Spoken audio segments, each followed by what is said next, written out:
بسم اللہ الرحمن الرحیم۔ اسامہ بن زید بن حارثہ رضی اللہ تعالی عنہ حضور کے منہ بولے بیٹے حضرت زید بن حارثہ کے فرزند ہیں، بلکہ آقا کریم علیہ السلام ان کے ساتھ بھی بہت زیادہ پیار کرتے تھے۔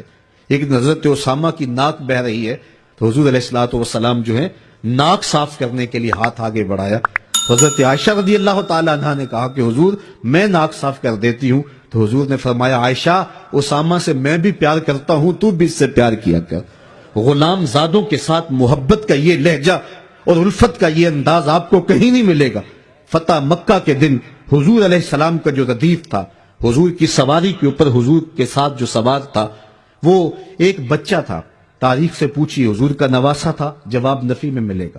کسی قریشی سردار کا بیٹا تھا، جواب نفی میں ملے گا۔ کسی انصاری سردار کا بیٹا تھا، جواب نفی میں ملے گا۔ وہ کون تھا جو اس اہم دن حضور کے ساتھ حضور کی ناکہ پہ سوار تھا اور خوشی سے اچھلتا تھا، حضور روکتے تھے، آقا کا سر جھکا ہوا تھا؟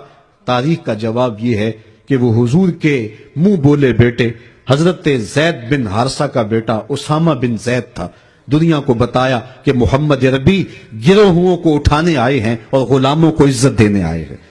ایک غلام کو اپنے ساتھ ناکہ پہ بٹھایا ہے اور دوسرے غلام کو کعبہ کی چھت پہ چڑھا دیا، کہا بلال یہاں کھڑے ہو کر کے اذان پڑھو۔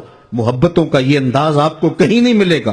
جب اسلام کا نور چمکتا ہے، اجالے پھیلتے ہیں، تو ایک کالے رنگ کا غلام جس کا نام بھی اسود ہے، اسود ویسے بھی کالے کو کہتے ہیں، اس کا نام بھی اسود ہے، حضور کی بارگاہ میں حاضر ہوتا ہے اور کہتا ہے حضور اگر میں اسلام لاؤں تو مجھے کیا ملے گا؟ وعدہ جنت بھی دیا جا سکتا تھا، دوزخ سے نجات کا پروانہ بھی ہاتھ میں تھمایا جا سکتا تھا، لیکن حکیم نبی کیا جواب دے رہے ہیں؟ حضور علیہ السلام اس کو کیا ارشاد کر رہے ہیں؟ وہ عرب کا سب سے کالے رنگ کا شخص جو ذات کا بھی غلام ہے، کوئی پاس بٹھانے کے لیے تیار بھی نہیں ہے، اسلام کے اجالوں میں، اسلام کی روشنیوں میں زندگی ڈھونڈتا ہوا حضور کی دہلیز تک جب پہنچتا ہے اور پوچھتا ہے حضور اگر میں اسلام لاؤں تو مجھے کیا ملے گا؟ تو آقا کریم نے فرمایا جو ابو بکر و عمر کو ملا ہے وہی تجھے ملے گا۔ جس صف میں وہ کھڑے ہوتے ہیں اسی صف میں تو کھڑا ہوگا، اور اگر تو پہلے آئے اور وہ بعد میں آ جائیں اور تو پہلی صف میں کھڑا ہو جائے، کوئی طاقت نہیں جو تجھے کھینچ کے پیچھے کر لے۔ اس نے کہا اسلام مجھے یہ عزت دیتا ہے؟ کہا ہاں یہ اسلام کا مزاج ہے۔ اس نے کہا پھر گواہ ہو جائیے میں آپ کا غلام بنتا ہوں۔ اقبال کہتا ہے اسود از توحید احمر می شود، خیش ابو بکرو خیش فاروق و ابو ذر می شود۔ یہ توحید کا فیضان ہے کہ اسود گوری چمڑی والے کے کندھے سے کندھا لگا کے کھڑا ہونے کے قابل ہو جاتا ہے۔